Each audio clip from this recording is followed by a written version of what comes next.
सर्व धम्मबंधू भगिनींना सप्रेम जय भीम. नमो बुद्धाय. धम्मसंहिता यूट्यूब चॅनलमध्ये आपणा सर्वांचं स्वागत. डॉक्टर बाबासाहेब आंबेडकर लिखित द बुद्धा अँड हिज धम्मा या ग्रंथाचे प्रबोधन पर्व सुरू आहे. डॉक्टर बाबासाहेब आंबेडकर पुनरुज्जीवित धम्माच्या विकासासाठी धम्मसंहिता या शीर्षका अंतर्गत बौद्ध आचारसंहिता निर्माण करण्यासाठी आम्ही गेली 40 वर्षे निरंतर कार्यरत आहोत. बौद्ध अनुयायांनी या कार्याला सहकार्य करावे हा संदेश देण्याच्या हेतूने हे प्रबोधन पर्व आम्ही सुरू केलेलं आहे. यानंतर आजच्या विषयाला आपण प्रारंभ करूया. आजच्या 12व्या भागाचा विषय आहे जन्म तथा शाक्यांचा आषाढी उत्सव, महामायेचे स्वप्न व सिद्धार्थ जन्म. विषयाचे अथवा शीर्षकाचे स्पष्टीकरण असे की द बुद्धा अँड हिज धम्मा या ग्रंथाच्या पहिल्या खंडाच्या पहिल्या भागातील जन्म या शीर्षका अंतर्गत तिसरे प्रकरण आहे. जन्म या शीर्षका अंतर्गत डॉक्टर बाबासाहेब आंबेडकरांनी शाक्यांचा आषाढी उत्सव, महामायेचे स्वप्न आणि लुंबिनी वनात सिद्धार्थाचा जन्म या मुद्द्यांद्वारे बुद्धांच्या जन्माची माहिती दिलेली आहे आणि याच मुद्द्यांचा आपण इथे अभ्यास करणार आहोत. धम्मबंधू भगिनींना विनंती आहे की आपण आपल्या पवित्र धम्म ग्रंथातील माहितीचे स्पष्टीकरण ऐकत व पाहत आहात तेव्हा हे स्पष्टीकरण शांतपणे लक्ष देऊन काळजीपूर्वक ऐकावे व पाहावे. मी जमेल तेवढा सोपा, सुटसुटीत व साध्या भाषेत सांगण्याचा प्रयत्न करणार आहेच.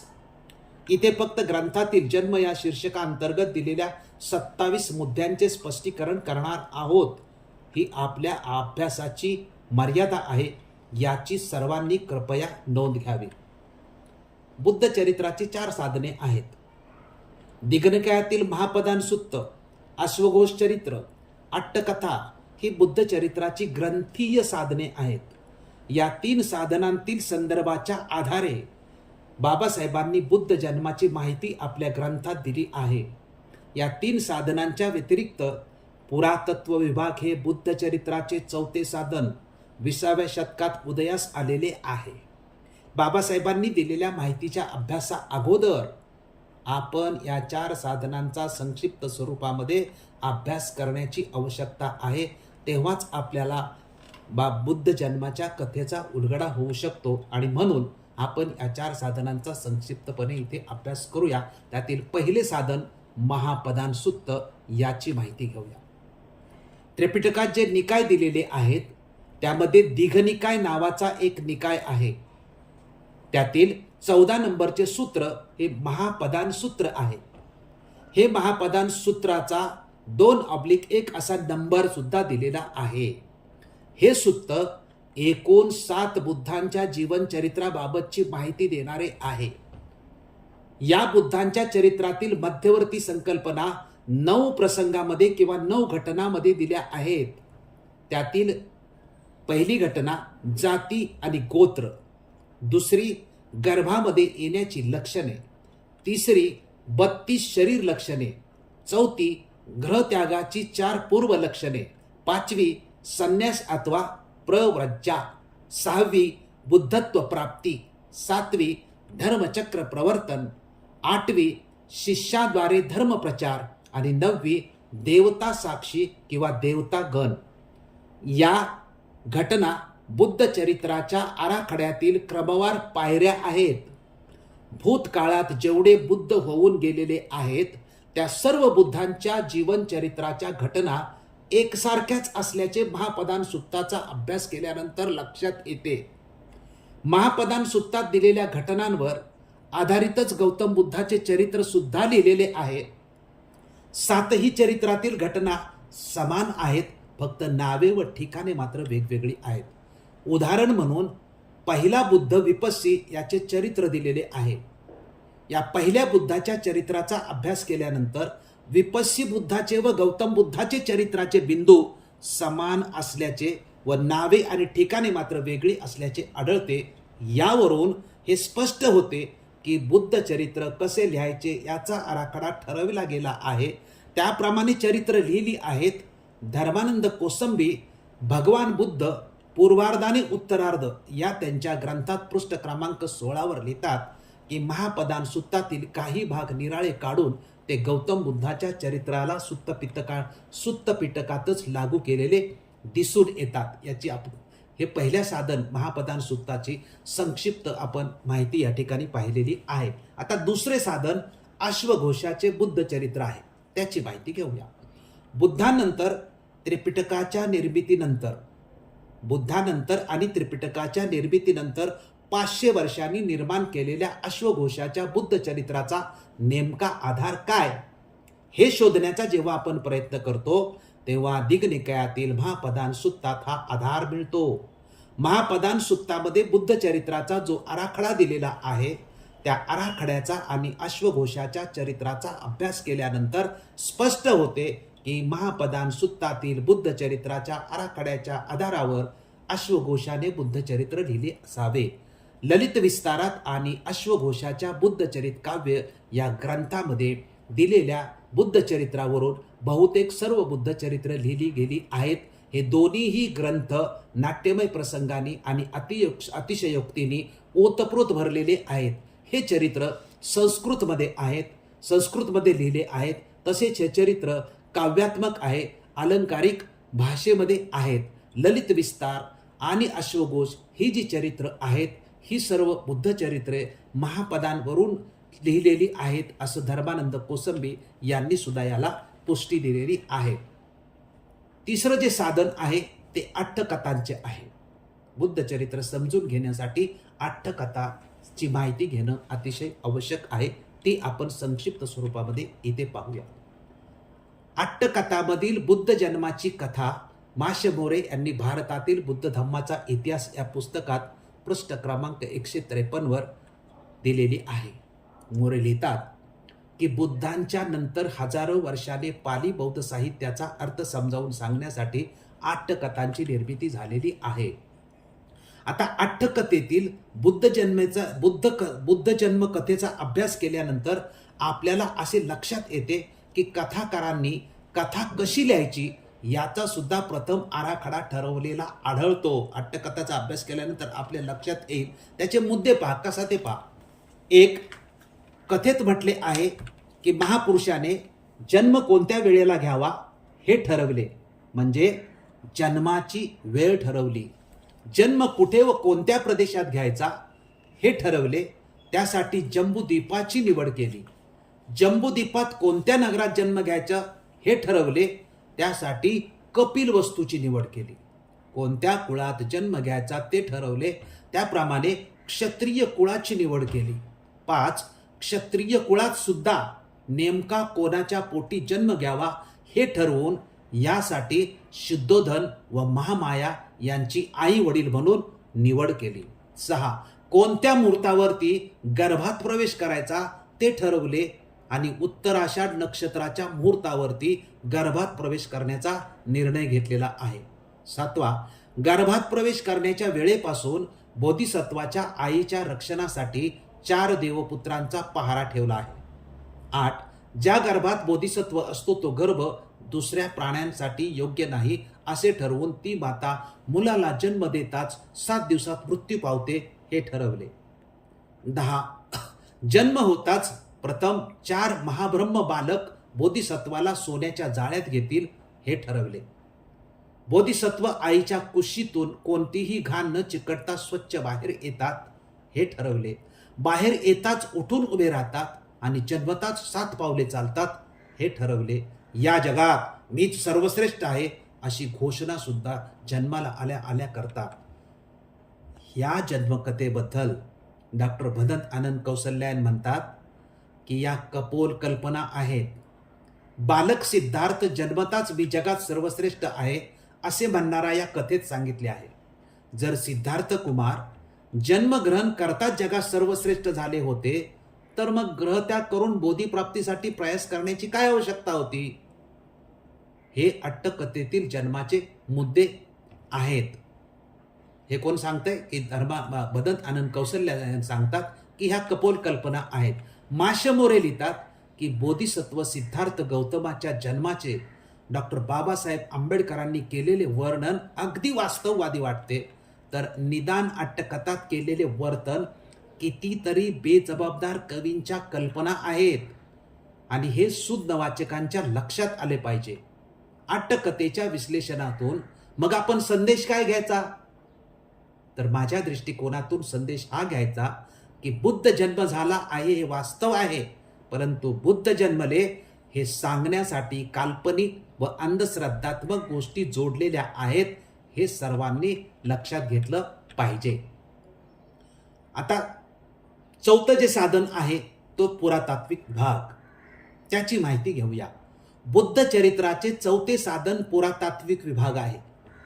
बुद्ध चरित्र समजून घेण्याचा नवीन स्रोत निर्माण झाला आहे.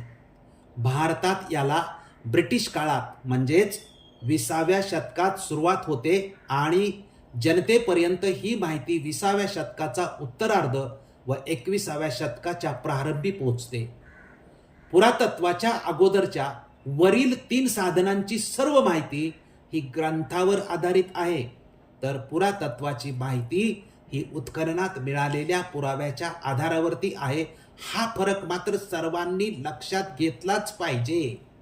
ग्रंथीय माहिती आणि पुरातात्विक माहिती यांचा तुलनात्मक अभ्यास केल्यास ग्रंथातील माहिती योग्य की अयोग्य, खरी की खोटी, काल्पनिक की खरी, अंधश्रद्धात्मक की श्रद्धात्मक याचे ज्ञान होते. याचे उदाहरण असे की गौतम बुद्धाच्या जन्मस्थळाची माहिती अशोकाच्या रुम्मिनदेई स्तंभलेखात मिळते. म्हणजे हा पुरातत्वाचा पुरावा आहे. काय तर गौतम बुद्धाच्या जन्मस्थळाची माहिती अशोकाच्या रुम्मिनदेई स्तंभलेखात मिळते. लुंबिनी अभिलेख हा बुद्ध जन्माचा पुरावा आहे. आंतरराष्ट्रीय भाषातज्ञ व पुरातत्व इतिहासकार डॉक्टर राजेंद्र प्रसाद पुस्तक क्रमांक 31 व 32 वर त्यांच्या पुस्तकात लिहितात की ही रुम्मिनदेवी कोण आहे? स्तंभलेखावरून माहिती मिळते की गौतम बुद्धांचे जन्मस्थान लुंबिनी होते. खरे तर लुंबिनी गौतम बुद्धांच्या आईचे नाव होते. गौतम बुद्धाचा जन्म एका अज्ञात म्हणजे नाव नसलेल्या ठिकाणावर झाला होता. गौतम बुद्धांनी जन्म घेतल्यानंतर त्या जागेचे नाव त्यांच्या आईच्या स्मरणार्थ लुंबिनी ठेवले गेले. हीच लुंबिनी काही काळानंतर रुम्मिन देवी झाली, जिची पूजा त्या लोकांद्वारे होते. देई म्हणजे देवीच्या रूपात तिची आज सुद्धा पूजा केली जाते. रुम्मिन देवी दुसरे तिसरे कोणी नसून लुंबिनी देवीचे उत्तर रूप आहे.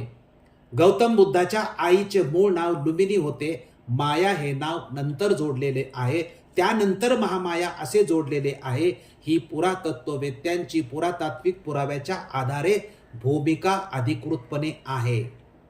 बुद्धाच्या जन्मापासून परिनिर्वाणापर्यंतची सर्व माहिती पुरातत्व विभागाने पुराव्यासहित जाहीर केली आहे.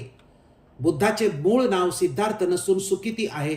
लुंबिनी अभिलेख जन्माचा पुरावा आहे. पिपरहवा अभिलेख मृत्यूचा पुरावा आहे. सम्राट अशोकाचे अभिलेख सापडले आहेत. पुरातत्वातून मिळालेली माहिती खरी असते, त्यावर शंका घेण्याचे कारणच नाही.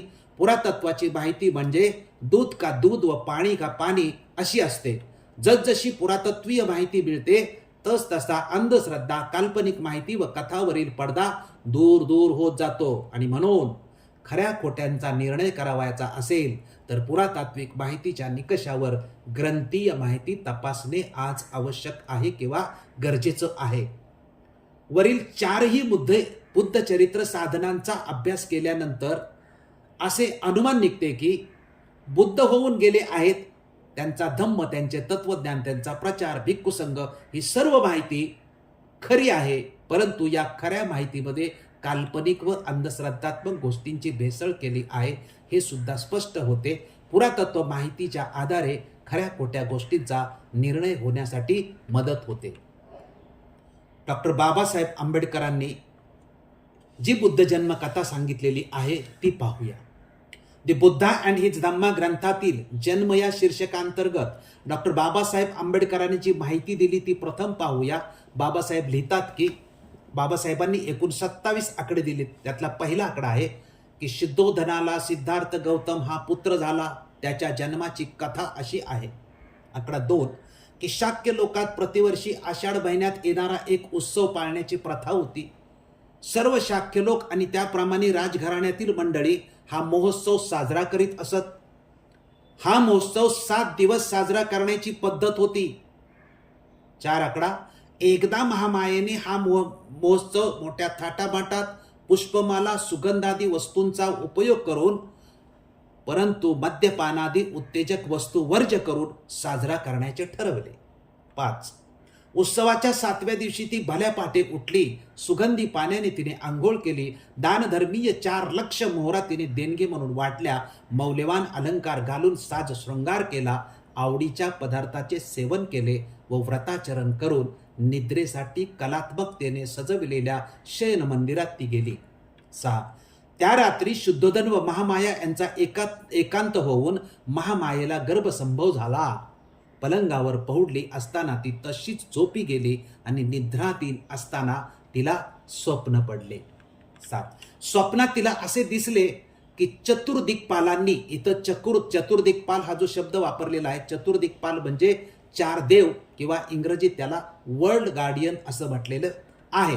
म्हणजे स्वप्नात तिला असे दिसले की 4 देव आपणाला निद्री स्थितीत बंचकासह उचललं 4 देवांनी व हिमालयाच्या माथ्यावरती नेऊन एका विशाल शाल वृक्षाखाली ठेवून ते बाजूला उभे राहिले आहेत.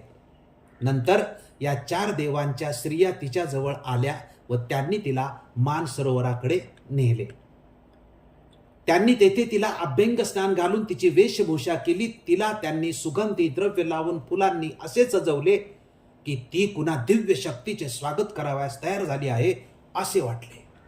इतक्यात सुवेद नावाचा एक बोधिसत्व तिच्या पुढे प्रकट झाला व तिला म्हणाला की मी माझा शेवटचा जन्म पृथ्वीवर घेण्याचे ठरवले आहे. तू माझी माता होण्यास कबूल होशील का? तिने उत्तर दिले मोठ्या आनंदाने. त्याच क्षणी महामायेला जाग आली. दुसरे दिवशी सकाळी महामायेने आपले स्वप्न शुद्धोधनास सांगितले. स्वप्नांचा अर्थबोध न झाल्यामुळे शुद्धोधनाने स्वप्नविद्येत पारंगत असलेल्या सुप्रसिद्ध 8 ब्राह्मणांना बोलावून घेतले.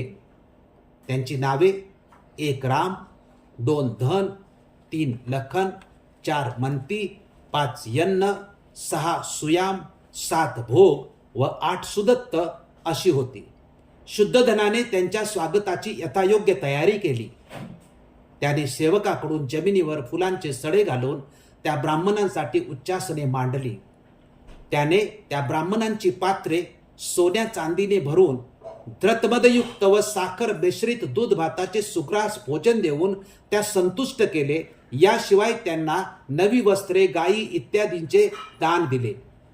ब्राह्मण संतुष्ट झाल्यावर शुद्धोधनाने महामायेला पडलेले स्वप्न त्यांना सांगितले आणि तो म्हणाला की या स्वप्नांचा अर्थ मला सांगा.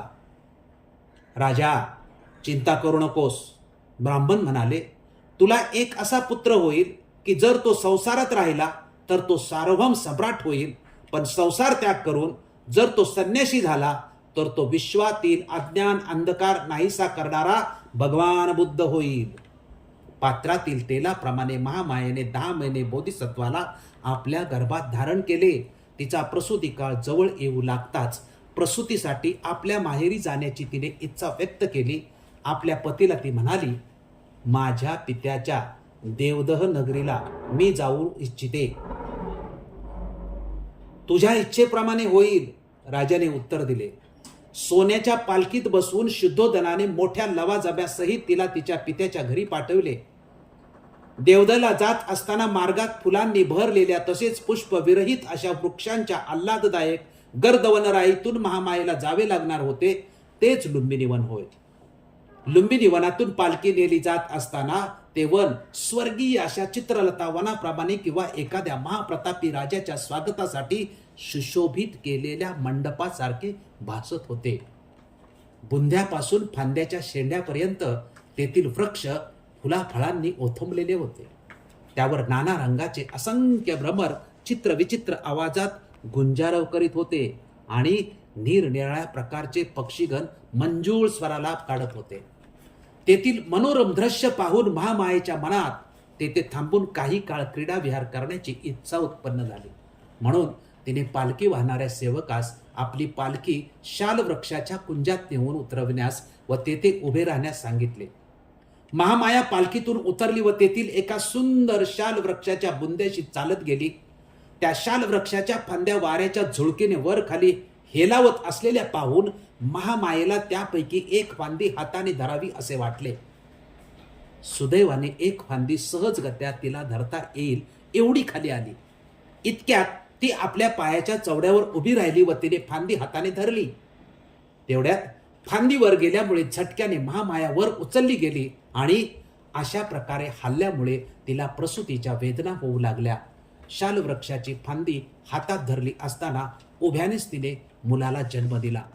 त्या मुलाचा जन्म ख्रिस्तपूर्व 563 वर्षी वैशाखी पौर्णिमेला झाला.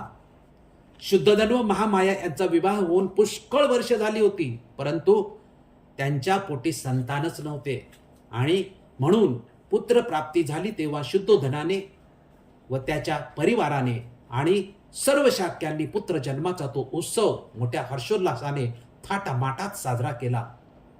पुत्र जन्माच्या यावेळी कपिलवस्तूचे राजपद भूषवण्याची पाळी शुद्धोधनाची होती. अर्थातच त्यामुळे त्या बालकाला युवराज म्हणून संबोधण्यात येऊ लागले.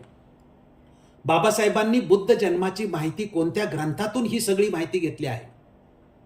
बाबासाहेब आंबेडकरांनी बुद्ध आणि त्यांचा धम्म या ग्रंथात ही जी मी माहिती तुमच्या समोर सादर केली, या ग्रंथात अश्वघोषाच्या चरित्राचा आधार घेतला असल्याचे ग्रंथाच्या प्रस्तावनेत बाबासाहेबांनी स्पष्ट केले आहे.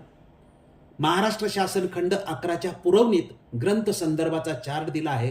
त्यामध्ये 2 ते 10 आकड्यामध्ये जे वर्णन केले आहे ते वर्णन आषाढी उत्सव व महामायेच्या स्वप्नाचे केलेले आहे. आणि हे वर्णन कुठून घेतलेलं आहे तर हे वर्णन निदान कथेतून घेतलेलं आहे असा संदर्भ आहे. 12वा जो आकडा आहे तो स्वप्नांच्या अर्थाचं वर्णनाचा आकडा आहे. हे कुठून घेतलेला आहे तर हा संदर्भ यांना कोंडना किंवा कौंडिन्यमधून घेतला असल्याचं पुरवणीमध्ये म्हटलेलं आहे 11व्या खंडाच्या. 16वा मुद्दा स्वप्नांचा नेमका अर्थ काय हा जो संदर्भ आहे तो जातक निदान कथामधून घेतलेला आहे असं 11व्या खंडाच्या पुरवणीमध्ये हे संदर्भ दिलेले आहेत, ते आपण पाहू शकता. ते बुद्धा अँड हिज धम्मा बुद्ध जन्माच्या माहितीचे एकूण 27 आकडे आहेत. या 27 आकड्यामध्ये प्रमुख मुद्दे कसे आहेत तर 2 ते 6 आकड्यामध्ये आषाढी उत्सवाचं वर्णन आहे. दुसरा मुद्दा 7 ते 10 आकड्यामध्ये महामायेच्या स्वप्नाचं वर्णन आहे. 11 ते 16 आकड्यामध्ये स्वप्नांचा अर्थ याचं वर्णन आहे. 1725 आकड्यामध्ये महामाया आपल्या माहेरी जात असताना म्हणजे देवदला प्रवास करीत असताना आणि लुंबिनी वनात सिद्धार्था जन्म होतो हे 17 ते 25 आकड्यामध्ये वर्णन केलेलं आहे. 26वा जो आकडा आहे तो पुत्र जन्माचा उत्सव आहे आणि 27वा जो आकडा आहे त्यामध्ये राजा शुद्धोधन व सिद्धार्थ राजकुमार यांचं वर्णन केलेलं आहे. आता हे जे मुद्दे आहेत यातील एका मुद्द्याचं स्पष्टीकरण आपण पाहण्याचा या ठिकाणी प्रयत्न करूया.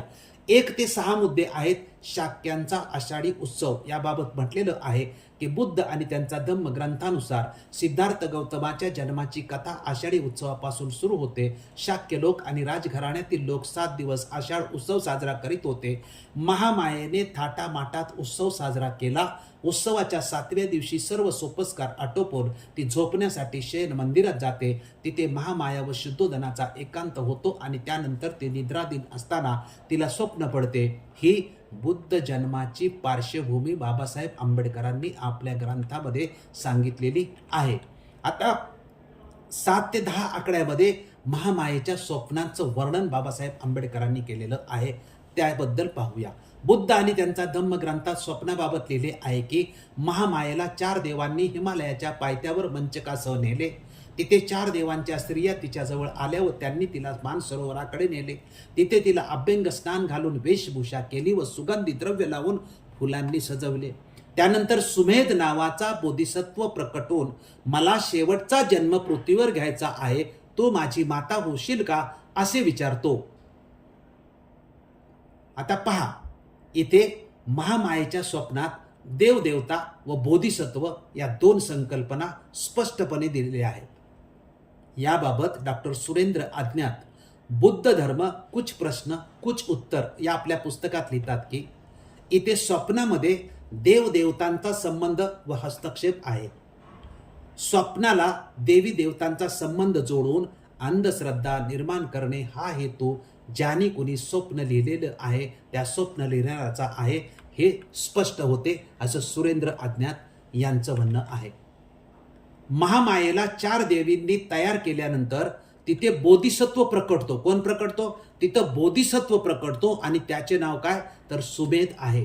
या बोधिसत्व संकल्पनेबद्दल सुद्धा डॉक्टर सुरेंद्र अज्ञात बुद्ध धर्म कुछ प्रश्न कुछ उत्तर या पुस्तकामध्ये स्पष्टीकरण करतात. ते म्हणतात की बोधिसत्वाची संकल्पना बुद्धाच्या परिनिर्वाणानंतर अस्तित्वात आलेल्या महायानात प्रथमतः पाहायला मिळते. ज्याप्रमाणे बुद्धाच्या जन्मापूर्वी बुद्धही नव्हते, धम्म सुद्धा नव्हता, त्याप्रमाणेच बोधिसत्वाची संकल्पना सुद्धा कुठेच नव्हती. यावरून हे स्पष्ट होते की महामायेचे स्वप्न आणि स्वप्नात बोधिसत्व सुमेधचा प्रवेश हा काल्पनिक व नंतर रचलेला आहे. हे स्पष्टीकरण कुणाचं आहे तर डॉक्टर सुरेंद्र अज्ञात यांचे बुद्ध धर्म कुछ प्रश्न कुछ उत्तर या पुस्तकामध्ये आहे. डॉक्टर आह साळुंके सर्वोत्तम भूमिपुत्र गौतम बुद्ध या ग्रंथात पृष्ठ क्रमांक 22 वर लिहितात की तुषित स्वर्गातून उतरून पृथ्वीवर अवतरण्यासाठी मायादेवीच्या कुशीत प्रविष्ट झाले. अशा अर्थाचा या स्वप्नाशी संबंध जोडला जाणाऱ्या कथेचा भाग हे मात्र नंतरच्या काळात कल्पनेने निर्माण केलेले मिथक असावे आणि हे मिथक तथागतांच्या चरित्राला काही बाधा न आणता त्यांचे विचार लोकांच्या मनात रुजवण्याला मदत करणारे असते. तर इतिहास म्हणून जरी नाही तरी एक सुरेख मिथक म्हणून त्याचे स्वागत करता आले असते. पण सिद्धार्थ गौतमाने स्वप्रयत्नाने आपल्यातील मनुष्यत्वाचा विकास केला आहे आणि इतर मानवांनाही तसे करता येते असा आत्मविश्वास त्यांच्यात निर्माण केला. हा त्यांच्या चरित्राचा सगळा आशयच नष्ट करीत असल्यामुळे हे मिथक निसंदिग्धपणे नाकारले पाहिजे. तथागत मूळचे एखाद्या स्वर्गात होते आणि तेथून ते खाली उतरले ही गोष्ट कोणत्याही पातळीवरून मान्य करता येत नाही. ती निसर्ग नियमांच्या विरुद्ध जाते, इतिहासाच्या विरुद्ध जाते आणि तथागतांच्या आचार विचारांच्याही विरुद्ध जाते, यात शंकाच नाही. त्यांचा जन्म इतर मानवाप्रमाणे नैसर्गिक रीतीने झालेला नसून मायादेवीच्या एका कुशातून झाल्याचे मिथकही असेच त्यांच्या विषयाच्या अवास्तव गौरव भावनेतून निर्माण झाले हे उघड आहे. सिद्धार्थाचा जन्म नैसर्गिक पद्धतीने झाला नाही असे मानणे हा मायादेवीच्या मातृत्वाचा आणि सिद्धार्थाच्या पुत्रत्वाचा अनादर ठरेल असे मला वाटते. नैसर्गिक जन्मामध्ये काही दोष आहे असे मानणे हा खरे तर आई आणि अपत्य यांच्यातील अतूट नात्यांचाच अनादर ठरेल असेही मला वाटते. अशा प्रकारची मिथके आपण कदापिही स्वीकारू शकत नाही. हे स्पष्टीकरण कोणाचं आहे? डॉक्टर आह साळुंके यांचं आपल्या ग्रंथामध्ये स्पष्टीकरण दिलेलं आहे.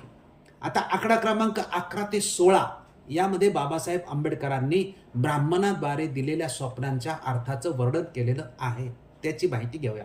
बुद्ध आणि त्यांचा धम्म ग्रंथात 8 ब्राह्मण आणि स्वप्नांच्या अर्थाबाबत लिहिले आहे की महामायेने शुद्धोधनास स्वप्न सांगितल्यानंतर शुद्धोधन 8 ब्राह्मणांना अर्थ समजावून सांगण्यासाठी बोलावतो, त्याचे स्वागत करतो, सुग्रास भोजन, गायी व वस्त्रे दान देऊन संतुष्ट करतो, त्यांना महामायेचे स्वप्न सांगून त्याचा अर्थ विचारतो. आणि ब्राह्मण सांगतात की संसारात राहिला तर सम्राट होईल आणि संन्यासी झाला तर भगवान बुद्ध होईल. पहिली संकल्पना 8 ब्राह्मणांची आहे.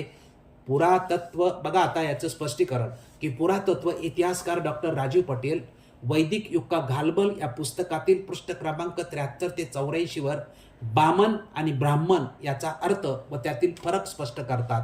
बामन हा शब्द पाली भाषेतील आहे आणि ब्राह्मण हा शब्द संस्कृत भाषेतील आहे. राजीव पटेल म्हणतात सम्राट अशोकाच्या 4थ्या अभिलेखानुसार बामन या शब्दाचा अर्थ विद्वान आहे आणि ब्राह्मण हा शब्द जाती व धर्मवाचक आहे. तसेच मेगस्थेनीच्या इंडिकातील संदर्भानुसार बामन हा शब्द विद्वान अर्थाने आहे. पुरातत्व इतिहासकारांच्या म्हणण्यानुसार बुद्ध काळात ब्राह्मण शब्दच नव्हता, त्यामुळे ब्राह्मण असण्याचा प्रश्नच येत नाही. ही पुरातत्वाची भूमिका आहे.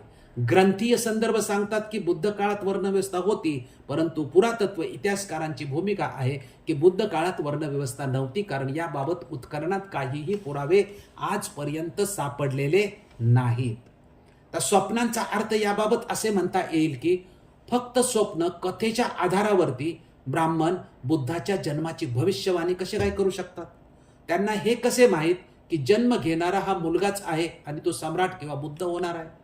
पुरातत्वानुसार भविष्य हा विषयच बुद्धानंतरच्या काळात सुरू झालेला आहे. स्वप्नांच्या अर्थाचे स्पष्टीकरण कोणालाही पटण्यासारखे नाही.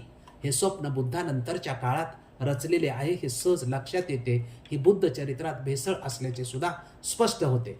डॉक्टर आह साळुंके सर्वोत्तम भूमिपुत्र गौतम बुद्ध या ग्रंथात पृष्ठ क्रमांक 24 वर लिहितात की खरे तर तथागतांची पृथ्वीबरोबरची नाळ तोडून ती स्वर्गाबरोबर जोडली आणि त्यांचे भविष्य जन्माच्या वेळी वा त्यापूर्वीच निश्चित झाले होते असे मानले तर एका भूमिपुत्राच्या महान प्रयत्नांचा विध्वंस केल्यासारखे होणार आहे. त्यांचे मोठेपण स्वर्गातून उतरून लोकांचे कल्याण करण्यासारखे आहे असे मानले तर त्यांच्या चरित्राचे स्वत्वच हरवल्यासारखे होते असे मला वाटते. तुमच्यापैकी प्रत्येक जण माझ्याप्रमाणे बुद्ध होऊ शकतो हे बुद्धांचे आश्वासन सार्थ केव्हा ठरू शकते? त्यांचा स्वतःचा प्रवास मानव म्हणून सुरू झाला असेल तरच इतर मानव सुद्धा त्यांच्यासारखे ठरू शकतात ना, असे आह साळुंके यांचं स्पष्टीकरण आहे. तर 17 ते 25 आकड्यामध्ये माहेरी जाण्याचा आणि लुंबिनी वनात जन्म होण्याचा प्रसंगाचे वर्णन केलेले आहे ते पाहू. बुद्ध आणि त्यांचा धम्म ग्रंथात म्हटले आहे की प्रसूतीचा काळ जवळ येताच महामाया माहेरी जाण्याची इच्छा व्यक्त करते. शुद्धोधनाने तिला सोन्याच्या पालखीत बसून माहेरी पाठवले. देवदहला जात असतानाच सुंदर असे लुंबिनी वन येताच तिने पालखी थांबवून विश्रांती घेण्याची इच्छा व्यक्त केली. पालखीतून उतरून तिने शाल वृक्षाची फांदी पकडली, परंतु वाऱ्याच्या झुळकेने फांदी वर जाते आणि उभ्यानेच महामाया बाळाला जन्म देते. अशा प्रकारे मुलाचा जन्म ख्रिस्तपूर्व 563व्या वर्षी वैशाख पौर्णिमेला झाला. ही सगळी जी माहिती बुद्ध जन्माची आहे ही विश्वसनीय आहे, कारण या माहितीचा अधिकृत पुरावा पुरातत्व खात्याला उत्खननाद्वारे मिळालेला आहे. बुद्ध जन्माचा रुबिनदेही स्तंभलेख सुद्धा मिळालेला आहे. धर्मानंद कोसंबी यांनी त्यांच्या भगवान बुद्ध पूर्वार्ध आणि उत्तरार्ध या ग्रंथात पृष्ठ क्रमांक 88, 89 व 90 वर लिहितात की पाली वाङ्मयात सगळ्यात प्राचीन जो सुत्तनिपात आहे त्यात म्हटले आहे की, आणि पाली सूत्र आहे, सो बोधिसत्व रतनवरो मनुष्य लोके हित सुखताय जातो सख्यात गामे जनपदे लुंबिनेय. याचा मराठी अनुवाद असा की श्रेष्ठ रत्नाप्रमाणे अतुलनीय असा तो बोधिसत्व लुंबिनी जनपदात शाक्यांच्या गावी मानवाच्या हितसुखासाठी जन्मला. सुत्तनिपाताच्या या अवतरणात बुद्धांचा जन्म लुंबिनी जनपदात झाला असे आहे. आजला देखील या ठिकाणाला लुंबिनी देवी असे म्हणतात आणि त्या ठिकाणी जो जमिनीत गाडून गेलेला अशोकाचा शिलास्तंभ सापडला त्याच्यावरील लेखात लुंबिनी गामे उबालिके कते हे वाक्य आहे. अर्थात बोधिसत्वाचा जन्म लुंबिनी गावात झाला असे पूर्णपणे सिद्ध होते. हे स्पष्टीकरण धर्मानंद कोसंबी देतात. आता 26 आणि 27 जे शेवटचे आकडे आहेत ते म्हणजे युवराजांचा जन्मोत्सव या संदर्भातले आहेत. ते असे की बुद्ध आणि त्यांचा धम्म ग्रंथात शुद्धोधनाचे राजपथ आणि युवराजांचा जन्मोत्सव याबाबत लिहिले आहे की शुद्धोधन व महामाया यांचा विवाह होऊन पुष्कळ वर्षे झाली होती, परंतु त्यांच्या पोटी संतान नव्हते आणि म्हणून पुत्रप्राप्ती झाली तेव्हा शुद्धोधनाने व त्याच्या परिवाराने आणि सर्व शाक्यांनी पुत्र जन्माचा तो उत्सव मोठ्या हर्षोल्लासाने थाटामाटात साजरा केला. पुत्र जन्माच्या यावेळी कपिलवस्तूचे राजपद भूषवण्याची पाळी शुद्धोधनाची होती. अर्थातच त्यामुळे त्या बालकाला युवराज म्हणून संबोधण्यात येऊन युवराजाचा जन्मोत्सव साजरा केला गेला. वरील सर्व विषयाचा सारांश एकत्रितपणे तुमच्यासमोर मांडतो तो असा. डॉक्टर बाबासाहेब आंबेडकरांनी बुद्ध जन्माची जी कथा आपल्या ग्रंथात सांगितली आहे त्यामध्ये आषाढी उत्सव, महामायेचे स्वप्न, ब्राह्मणाद्वारे स्वप्नांचा अर्थ, लुंबिनी वनात जन्म आणि युवराजांचा जन्मोत्सव या मुद्द्याद्वारे सांगितले आहे. या 5 मुद्द्यांपैकी आषाढी उत्सव, लुंबिनी वनातील जन्मप्रसंग आणि युवराजांचा जन्मोत्सव हे मुद्दे विश्वसनीय आहेत, कारण याला ग्रंथीय तसेच पुरातात्विक आधार मिळतो. त्याचे स्पष्टीकरणवर आपण पाहिले आहे. परंतु महामायेचे स्वप्न व स्वप्नांचा अर्थ सांगणारे 8 ब्राह्मण हे मुद्दे मात्र अंधश्रद्धात्मक, काल्पनिक व नंतर जोडले असल्याचे स्पष्ट होते.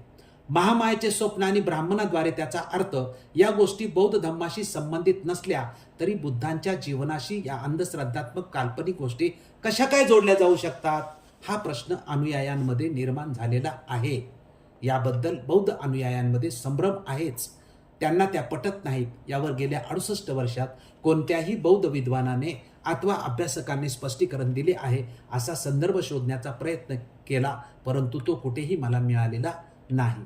सुरेंद्र अज्ञात यांनी मात्र थोडासा प्रयत्न केलेला आहे, परंतु त्यानेही अनुयायांचे परिपूर्ण समाधान होताना आढळत नाही.